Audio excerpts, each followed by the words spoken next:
ini aku nggak sendiri, aku ditemenin teteh aku yang kita akan ngobrolin tentang beasiswa. So, nggak sedikit dari kalian yang pengen dapet beasiswa di luar negeri untuk melanjutkan kuliah di luar negeri. So, sekarang aku sama teteh aku panggil dulu orangnya.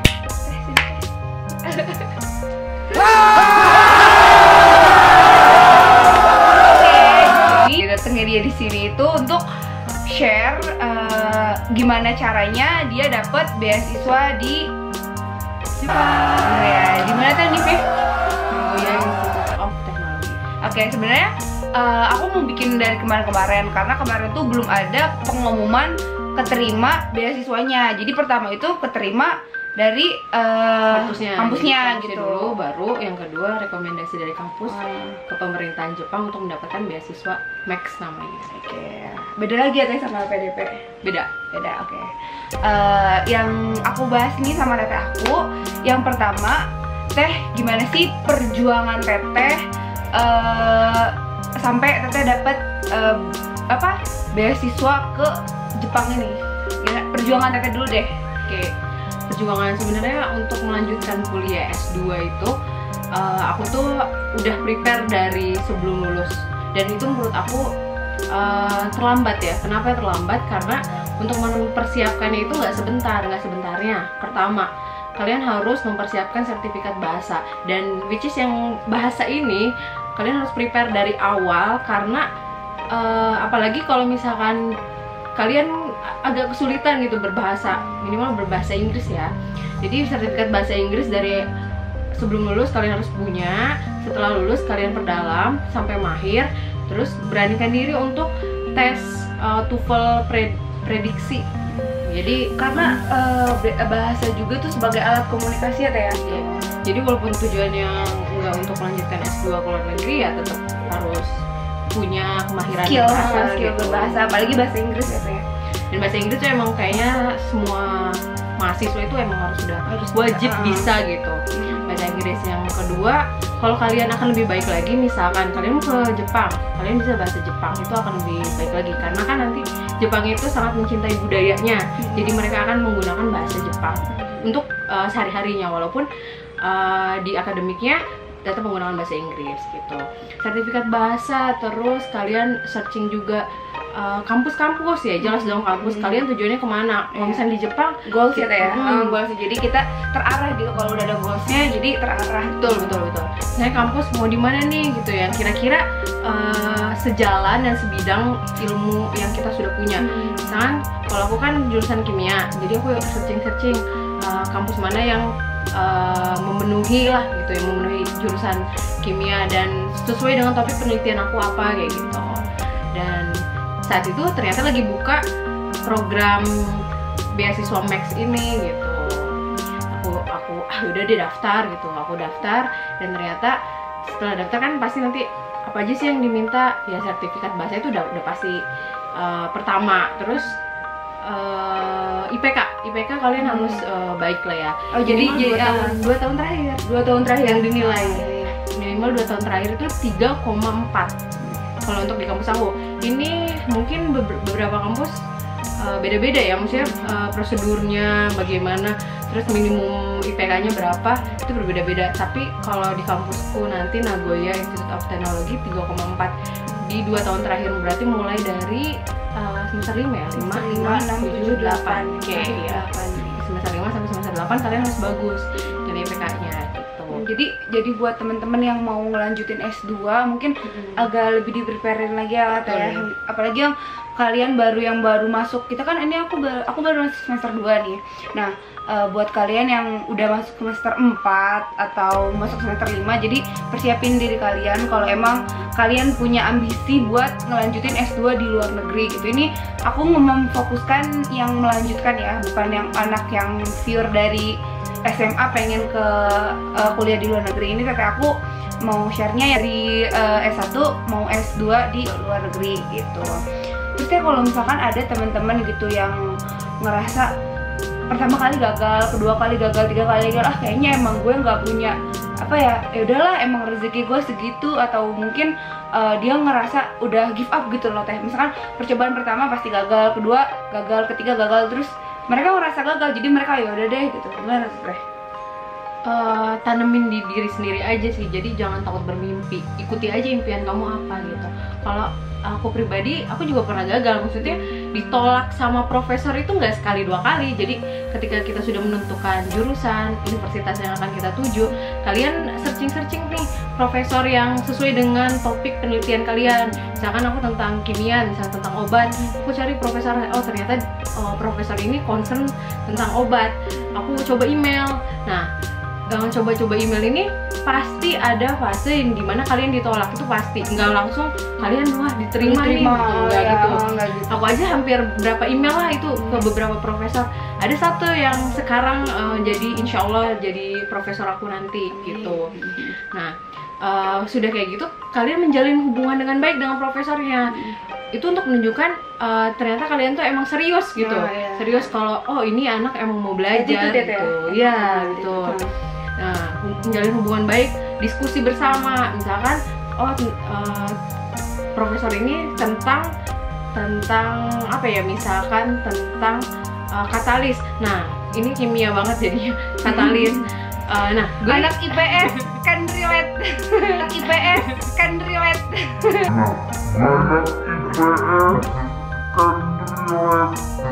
Nanti ngobrol sama profesor, kalau saya kayak gini, jadi aktif lah gitu. Jadi kitanya aktif, profesornya ngasih saran, terus kitanya nerima, terus ada ide lagi, ya terus aja kayak gitu. Yang kelihatan anak ini serius ya, kalau misalkan kita aktif gitu, anak ini serius gitu. Dan pengen gitu, ambisi, jadi orang pun bisa ngelihat gitu kan usaha kita, oh nih orang serius nih kayak gitu. Jadi kan si teteh aku nih nggak langsung kan, jadi teteh aku juga ngalamin gagal juga gitu, sama kayak temen-temen yang mungkin udah pernah nyoba terus gagal. Nah terus teteh aku ini selama dia menunggu keterimanya beasiswa di Jepang ini, teteh aku nih sibuk sama dia ngajar matematika juga. Nah ngajar privat matematika. Nah tapi yang beda ini teteh aku ngajarnya itu dengan cara cepat. Nah menurut teteh, kenapa matematika itu penting? Jadi sebenarnya misi aku ngajar sebagai tutor ya, tutor Olimpiade Matematika ini dalam misi mencerdaskan anak bangsa. Jadi metode pengenalan ke anak-anak gitu. Jadi sasarannya itu lebih senang ke anak-anak SD gitu.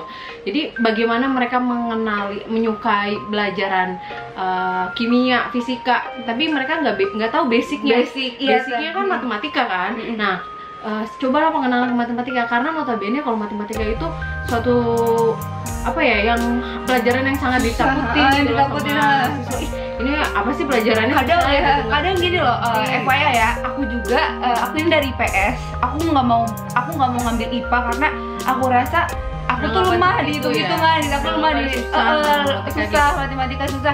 Karena yang seperti kita tahu, ya kalau fisika ada hitung-hitungan, kimia ada hitung-hitungan, kayak gitu. Jadi gimana ya, aku tuh udah kayak give up duluan, udahlah daripada menyiksa diri aku gitu. Lebih baik aku nggak ngambil IPA gitu, aku lebih IPS gitu. Aku lebih memilih IPS sih. Teteh mengenalin matematika itu bahwa matematika itu important gitu teteh. Supaya apa? Supaya mereka mau sedari kecil belajar matematika. Karena kalau misalkan kayak senanda baru belajar matematika kan ibaratnya saya nyesel kenapa nggak dari dulu ya gitu kan, pasti akan beranggapan seperti itu. Tapi kalau kita coba kenalin, ternyata matematika itu nggak sesulit yang kalian bayangkan loh. Ternyata matematika itu mengasihkan, apalagi dengan cara-cara cepat gitu kan. Kebetulan aku kan ngajarinnya juga dengan cara-cara cepat, jadi mereka tuh tertarik. Sebenarnya dalam tanda kutip, bagaimana anak itu tertarik untuk belajar matematika, bagaimana mereka mau belajar tapi mereka nggak tertarik gitu loh. Jadi kita buat tertarik, dikemas secara menarik, buat mereka tertarik, akhirnya mereka mau belajar.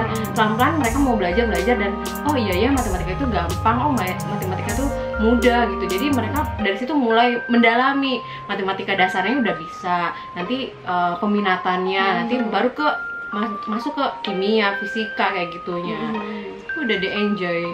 Jadi kita tuh dibuat suka dulu, baru kita menekuni gitu. Jadi kalau misalkan dari awal kita nggak suka atau kita udah benci gitu sama pelajaran itu, ya kesananya makin nggak akan masuk gitu kan. Bagaimana mau bisa buktikan? Soalnya aku ngalamin juga nih ya, waktu aku selama sekolah, aku tuh emang udah masuk ke matematika. Jadi bawaannya susah. Mau itu segampang apa ya, segampang matriks pun gitu ya. Kalau aku udah males, ya emang matriks nggak butuh ketelitian ya teh, kan butuh ketelitian gitu. Segampang matriks itu kan pasti kan itu anak IPS, aku juga matematika wajib juga belajar gitu kan. Mau itu segampang matriks atau apa menghitung bilangan bulat kayak yang min 6 ditambah itu, kalau emang kitanya nggak suka dan kitanya emang benci sama matematika ya nggak akan pernah bisa. Nah tapi yang diajarin, yang teteh aku ajarin sama anak-anak SD itu yang cara-cara mudahnya. Jadi mungkin kalau kita mungkin kalau menurut kita gampang nih gitu kan, udah kelihatannya fun, gampang. Nah orang pun bakal tertarik dan penasaran gitu ya teh ya. Nah jadi setelah penasaran mereka akhirnya menggali, gampang ya, mau lagi gitu ya. Jadi terus gitu. Dan akhirnya sekarang jadi kayak pintar matematika, mereka menyukai segala hal yang berbau sains kayak gitu. Tapi kayak kalau saya udah telat banget sih. Nggak apa hubungannya teteh ngajar matematika sama teteh dapat beasiswa S2 di Jepang ini. Mungkin dari kita kan usaha bukan dari cuman kita dari belajar aja ya. Mungkin karena teteh nge-share ilmu yang udah teteh dapet gitu ke anak-anak, mungkin itu suatu jalan rezeki teteh juga gitu ya. Kita nggak pernah tahu jalan rezeki seseorang tuh dari mana aja gitu. Kayak kasih sampein sama teman-teman Nanda yang pengen berjuang, yang lagi berjuang untuk mendapatkan S2 di luar negeri kan. Kalau aku pribadi gini, jadilah sebaik-baiknya manusia. Sebaik-baiknya manusia adalah manusia yang itu bermanfaat buat orang lain. Nah, bagaimana korelasinya tentang apa yang kita lakukan sekarang, kita berbuat baik kepada siapapun, nanti balasannya itu nggak harus dari orang yang itu kan, dari orang lain. Nah, ini pun mungkin jalan rezeki aku mendapatkan beasiswa karena ya sharing ilmu ke orang lain. Artinya apa? Akunya belajar, learning by doing. Anak-anaknya juga mengerti, aku pun belajar gitu. Jadi jangan takut bermimpi, tetap ikuti kemana itu mimpi kamu. Jadi kan kadang orang misalkan aku pengen seperti ini atau aku pengen kayak gini, tapi kayaknya aku nggak sanggup deh. Jangan kayak gitu kayak. Jangan kayak gitu. Karena kita semua pasti bisa gitu, walaupun kita mengalami proses gagal itu. Kalau kayak gitu ya. Iya, kalau gagal itu udah biasa lah. Misalnya ibarat gini, kita melakukan sesuatu langsung berhasil itu seninya di mana kalau nggak gagal gitu. Dari gagal kita bisa belajar proses, dilihat ternyata saya kurangnya di sini. Nah itu bisa diperbaiki kayak gitu sih. Jadi kalau misalnya gagal ya jangan menyerah lah. Kita tetap balik lagi, apa tujuan kamu untuk menjalani hidup? Apakah mau lanjut kuliah, apakah mau bekerja di kantoran, ya itu kan pilihan kalian. Jadi nggak ada yang salah ya teh. Kita mau ngelanjut S2, kita mau lanjut kerja di kantoran, itu nggak ada yang salah. Jadi balik lagi sama tujuan hidup kita mau kayak gimana gitu. Jadi nanti kita bakal share teteh aku, kita so bisa banget so bisa ngajarin gimana caranya hitung matematika dengan gampang. Soalnya di next video teteh aku bakal ngajarin caranya hitung-hitungan matematika, hitung cepat, hitung tanpa alat bantu. Nah ya itu pokoknya aku ngomongnya jadi pabelin, coba gimana ngitungnya gitu kan. Oke, see you next video, bye.